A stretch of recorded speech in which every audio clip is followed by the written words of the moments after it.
My grandson Tyler texted me 3 days before his college graduation.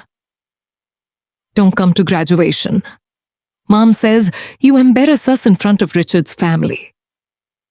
I read that message standing in my own kitchen, coffee going cold in my hand, and instead of falling apart, I picked up my phone and made one call that froze $340,000 across 4 accounts those 2 people depended on to survive. By morning, their phones would not stop ringing.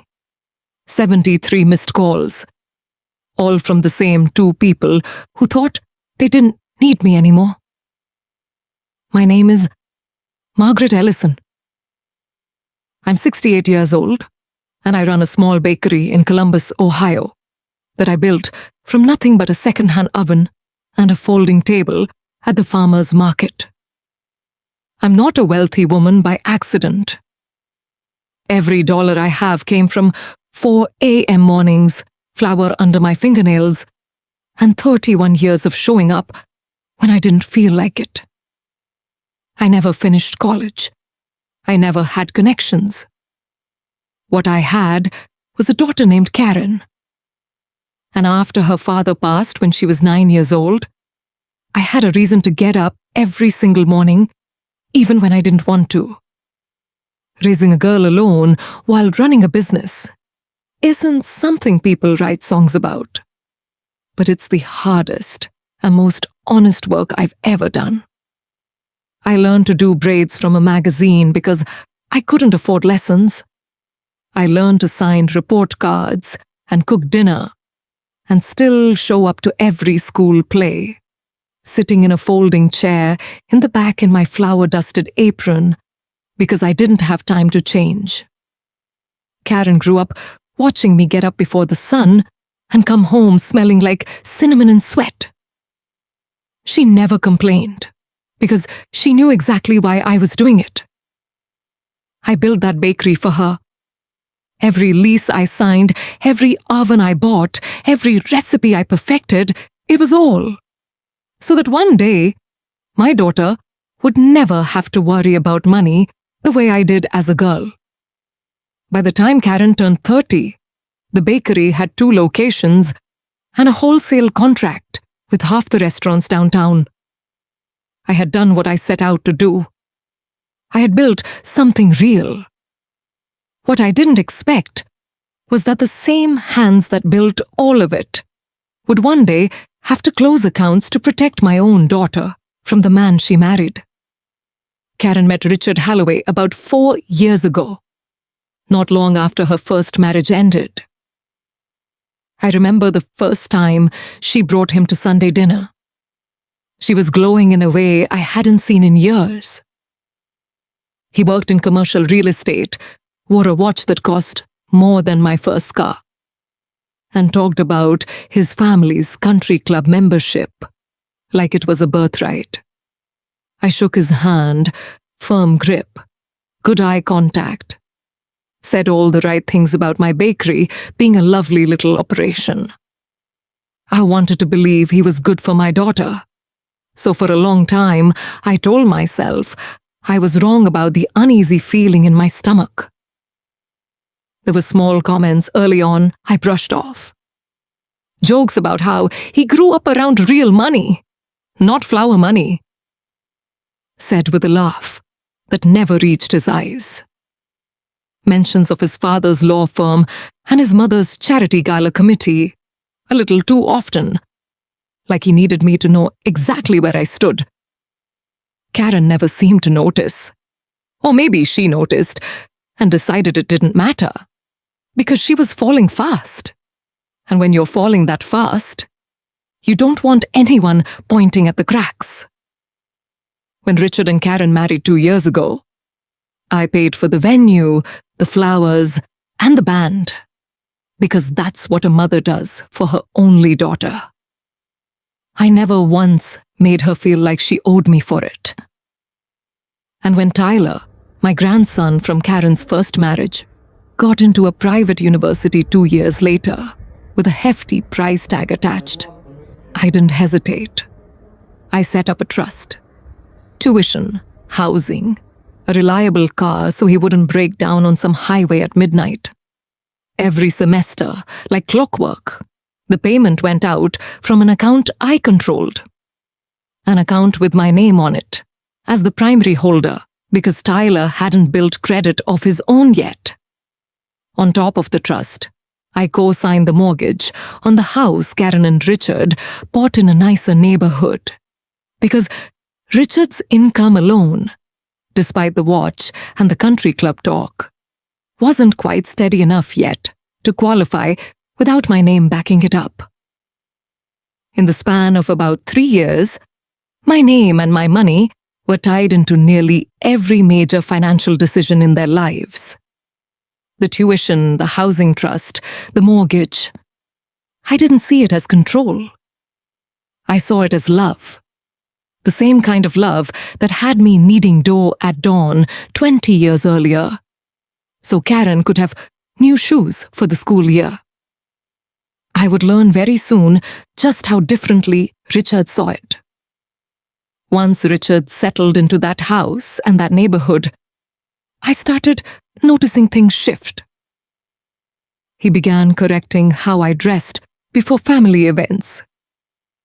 He'd mention, in front of his parents, that I still smelled like the bakery even after I'd showered and changed. At a dinner last spring, he made a joke about how my hands looked like they belonged to a woman who cleaned houses instead of one who supposedly owned 2 of them. The table laughed. Karen laughed too, and something in my chest went cold and quiet, in a way I hadn't felt in years. I let it go. I told myself people say strange things under stress, that once everyone settled in, things would go back to normal. But the comments kept coming. Small digs about my apron, about my old car, about how I still worked Saturdays instead of hiring it out like a real business owner would. Karen stopped defending me the way she used to. She used to be the first one to shut down anyone who disrespected her mother. Now she just went quiet. Or worse, she smiled along, like she didn't want to upset Richard's family over an old woman's feelings. I felt myself being slowly erased from my own daughter's life, replaced by a family that had money, but had never learned what it cost to earn it. By the time Tyler's graduation approached, I had paid 3 years of tuition, covered his apartment deposit, and never once been given a real seat at the table beyond writing checks. I asked Karen gently, over the phone, if I could sit up front at the ceremony, near the family section. There was a pause on the line, long enough to answer the question, before she even spoke. "We're still figuring out seating, Mum," she said. And something about the word logistics coming out of my daughter's mouth, about her own mother sitting at her son's graduation, nearly broke something in me right there. I told myself I was overreacting. I kept transferring the tuition payments. I kept the mortgage current. I was holding up their entire world financially, while slowly being pushed out of it emotionally. And I didn't fully understand how far that push would go until one message landed on my phone at 5 in the morning. 3 days before the graduation I had paid to make possible. It was a Tuesday, and I was up early, standing in my kitchen with my coffee, watching the sun come up over the parking lot behind the bakery, when my phone buzzed on the counter. I picked it up, expecting a supplier confirmation, and instead, I saw Tyler's name, and my stomach did something strange before I even read the words. "Grandma, please don't come to graduation. Mom says you embarrass us in front of Richard's family. She thinks it's better this way. I'm sorry." I stood there and read that message 3 times. Slow, like maybe the words would rearrange themselves into something that made sense. My own grandson, the boy I had rocked to sleep as a baby, whose tuition I had paid every single semester without complaint, whose mortgage carried my name and my credit, was telling me to skip his graduation because his mother's husband didn't want tension in front of his family. I didn't call anyone screaming. I didn't text back, begging to be let in. I set the phone down on the counter, and I did something I hadn't done in a long time. I smiled. Not because it was funny, but because for the first time in months, everything made perfect sense. I finally remembered exactly what I actually controlled in their entire financial life together. I poured a second cup of coffee, sat down at my kitchen table, and thought it through with a clear head, the same way I think through a lease negotiation or a supplier contract. Here's what I knew for certain. Tyler's tuition trust was an account where I was the sole authorized signer. The next semester's payment hadn't processed yet. The mortgage on Karen and Richard's house had my name on it as co-signer, which meant I had rights tied to that loan Richard clearly hadn't thought through when he decided I wasn't welcome in the room. And the small business loan I had personally guaranteed for Richard's side real estate venture, the one he'd asked me for last year over a nervous dinner, had a due-on-demand clause my accountant had insisted on including. Because 31 years in business teaches you to protect yourself even when you love the people you're lending to. I sat there with my coffee going cold for the second time that morning and realized something simple. These two people had built their entire comfortable life on a foundation made of my money, my credit, and my signature. And they had just told me I wasn't good enough to sit in the room and watch it happen. At 9 that morning, I called my accountant, a sharp woman named Diane, who had handled my books for over a decade, and told her exactly what I wanted done. First, I paused the tuition trust disbursement, well within my rights as the sole holder, since every dollar in that account had come from my transfers in the first place. Second, I invoked the due-on-demand clause on Richard's business loan, meaning the full remaining balance, just over $90,000, was now legally due in full, effective immediately, a clause he had signed without reading closely enough. Because when a man that confident is handed money, he rarely stops to read the fine print. Third, I contacted the mortgage lender about my position as co-signer and began the formal process of removing myself from the loan, a process that would trigger an immediate review of Karen and Richard's ability to carry that mortgage on his income alone, since his income had never actually qualified without my name attached. I wasn't trying to destroy my daughter's life. I was simply removing myself completely and legally from a financial structure I was no longer welcome to be part of emotionally. By that afternoon, the university's billing office had already sent Tyler a notice that his tuition payment for the upcoming semester was overdue, and his enrollment status for graduation clearance was under review.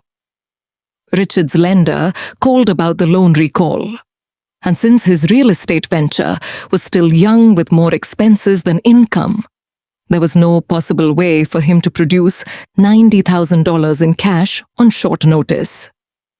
And the mortgage company sent Karen and Richard a formal letter that the co-signer had begun withdrawal proceedings, meaning their monthly payment was about to be reassessed based on Richard's income alone, an amount, according to the lender's own numbers, he could not currently afford. 2 days later, on what was supposed to be the morning of Tyler's graduation ceremony, I sat at home at my kitchen table with my coffee. The same table where I'd read that message 4 days earlier. I hadn't spoken to Karen since, because I wasn't the one who decided I shouldn't be there. Around 10 that morning, my neighbor June, who happened to know someone in the registrar's office through her church group, mentioned over the fence that a graduating student's diploma had been held up over an unpaid balance, and that the family had been scrambling since the day before. She had no idea she was talking about my own grandson, no idea that the woman watering her tomato plants had personally set that entire situation in motion with 3 phone calls. I later learned that Tyler had walked across that stage without his name being called properly. A clerical hold placed quietly due to the unpaid balance, and that Richard had spent the entire morning on the phone with 3 different banks trying to secure emergency financing, getting rejected by every single one, because a 2-year-old real estate venture with no real collateral doesn't qualify for that kind of money overnight. I woke up the next morning at 5:30, same as always, and reached for my phone out of habit before I even opened my eyes.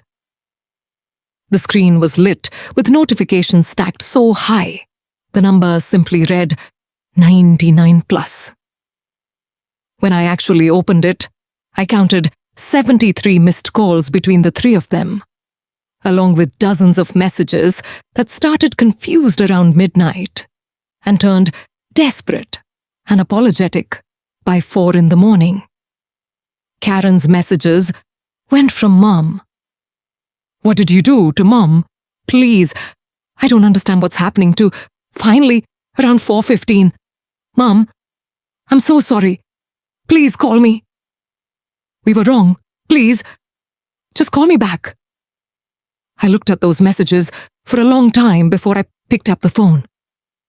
Because for the first time in years, my daughter wasn't asking me to write a check.